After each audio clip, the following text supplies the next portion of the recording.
নমস্কার, আমি স্নেহা আর আপনারা দেখছেন আমার চ্যানেল আর্ট অ্যাক্টিভিটিস। আজকে আমি একটি গুপ্তধন খুঁজে পেয়েছি, আমার জীবনের সবথেকে বড় গুপ্তধন, উপহারও বলা চলে। আমার স্কুল জীবনের একটি স্মৃতি। আজ আমি ঘর গোছাতে গিয়ে এই জিনিসটা খুঁজে পেয়েছি।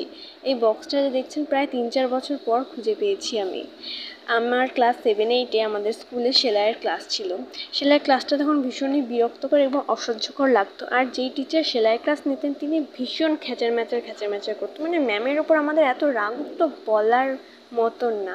আর এটা ছিল আমার জীবনের প্রথম সেলাই। দেখতে পাচ্ছেন কত ভুলভাল, কত বাজে হয়েছে। আর এই যে আমার নাম, আমার ক্লাস, আমার রোল, আমার সেকশন, এগুলো দেখে সেই পুরোনো দিনের কথাগুলো মনে পড়ে গেল। সেই সময়টার কথা মনে পড়ে গেল, সেই বন্ধুদের কথা মনে পড়ে গেল। কত মিষ্টি স্মৃতি ছিল। আমরা টিফিন আওয়ার্সে পর্যন্ত সেলাই করতাম, জানেন, যেন আমাদের সেলাই টিচার খ্যাচার ম্যাচার না করে, প্রত্যেকটা স্টুডেন্টদের সামনে যেন আমাদের কথা না শুনতে হয়। আর এটা ছিল আমার মায়ের করার রুমাল। আমার মায়ের সেলাই ভীষণ ভালো। আর শুধু এখানে আমি আমার নামটা নিজের হাতে লিখেছিলাম। দেখুন নামটা লেখা কত বাজে হয়েছে। কি করব, প্রথম সেলাই, আর আমি সেলাই করতে ভীষণই ভয় পেতাম এবং ভীষণ বিরক্তও লাগতো, কিন্তু এখন খুব মিস করি। সত্যি স্কুল জীবনে সেই 10:30 থেকে 4:30 সময়টা না অনেক বেশি মিষ্টি ছিল। অনেক মিস করি সেই টাইমটাকে।